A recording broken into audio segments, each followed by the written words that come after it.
SSC aspirants की सबसे बड़ी प्रॉब्लम होती है पूरा सिलेबस ख़त्म करना, लेकिन हमारे पास इतना टाइम नहीं है। तो इस वीडियो में मैं इकोनॉमिक्स के कुछ इम्पॉर्टेंट टॉपिक्स लेकर के आई हूँ जो नया वेंडर पूछ रहा है। साथ ही में टीसीएस ने भी जो टॉपिक्स बार बार पूछे हैं उनको मैंने उठाया है और यहाँ पे सिलेक्ट किया है। सिर्फ इतना ही नहीं, फेज 13 के सारे क्वेश्चंस और साथ ही में मैं अपने खुद के हैंड रिटन नोट्स लेकर के आऊँगी जो आपको एकदम इजी और फास्ट रिवीजन कराने में हेल्प करेगा। मतलब दोनों वीडियोस मिला करके आपका पूरा इकोनॉमिक्स कवर हो जाएगा।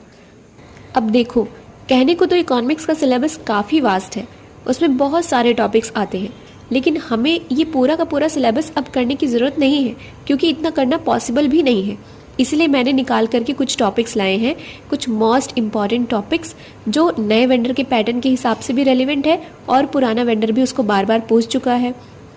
सबसे पहले आता है basics of economics.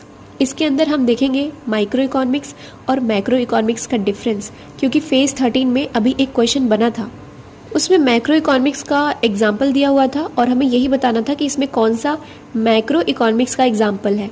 Micro economics और मैक्रो इकोनॉमिक्स का डिफरेंस तो देखना ही है, साथ में इनके फादर कौन कौन है, मतलब father of micro economics, father of macro economics, ये सब भी हमें देखना पड़ेगा। उसके बाद आता है पब्लिक और प्राइवेट गुड्स का डिफरेंस।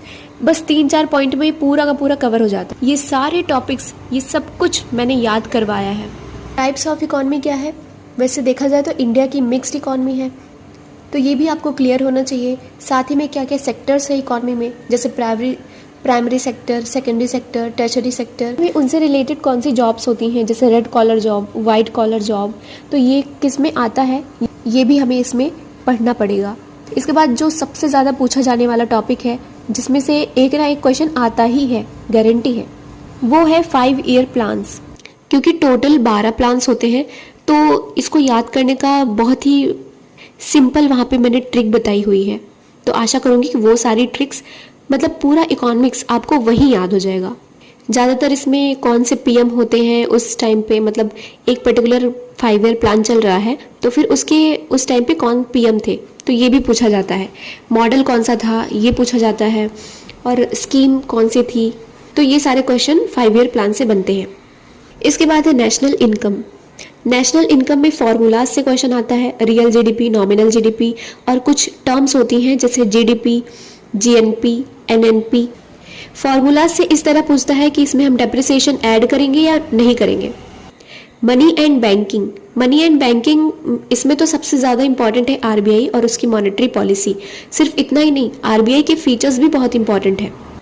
बजट और टैक्सेशन में जो रिसिप्ट होती है, चाहे वो रेवेन्यू रिसिप्ट हो, चाहे कैपिटल रिसिप्ट हो, और एक्सपेंडिचर में चाहे वो रेवेन्यू एक्सपेंडिचर हो, चाहे कैपिटल एक्सपेंडिचर हो, इनके बीच में क्या क्या डिफरेंस है, साथ ही में इसमें क्या एग्जाम्पल्स आएंगे। जैसे रिकवरी ऑफ लोन किसका एग्जाम्पल है, इनकम टैक्स किसका एग्जाम्पल है, तो वो सब कुछ इसमें देखना होगा।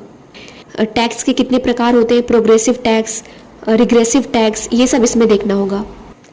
अभी जो फेज 13 का पेपर हुआ था उसमें प्राइमरी डेफिसिट काफ़ी बार पूछा गया था। अब बात करते हैं अनएम्प्लॉयमेंट की। तो अनएम्प्लॉयमेंट में ज़्यादा कुछ खास नहीं है, इसमें टाइप्स पूछा जाता है कि कौन कौन से इसके टाइप्स होते हैं, जैसे seasonal unemployment, frictional unemployment, disguised unemployment, तो सारे के सारे टाइप से ही क्वेश्चन आते हैं।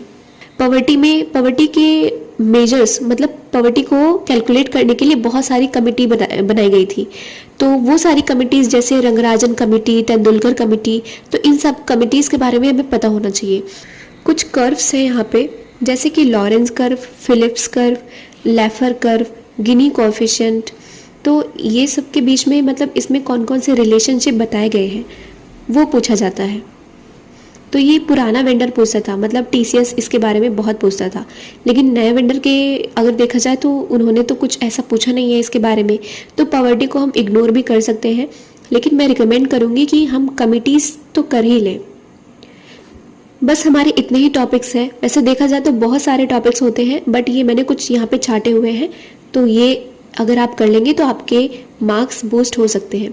अभी इतना समय है कि हम कुछ टॉपिक्स को कवर कर लें, कोई भी वन शॉट वीडियो लगा करके या फिर कुछ भी ऐसे देख करके। तो नेक्स्ट वीडियो में मैं इन्हीं टॉपिक्स के ऊपर, जितना मैंने यहाँ पे टॉपिक्स बताया है जो मोस्ट इम्पॉर्टेंट है, वो सारे टॉपिक्स मैं नेक्स्ट वीडियो में अपने खुद के हैंड रिटन नोट्स ला करके पूरा कंप्लीट करवाऊंगी। वहाँ पे हम रिवाइज भी करेंगे, साथ ही में पूरा सब कुछ याद कर लेंगे। उसी वीडियो में ही हम पूरा अपना इकोनॉमिक्स कवर कर लेंगे। So stay tune for the next video, जिसमें हम पेज 13 के और स्टेनो के सारे क्वेश्चंस करने वाले हैं इकोनॉमिक्स के। और तब तक के लिए थैंक यू।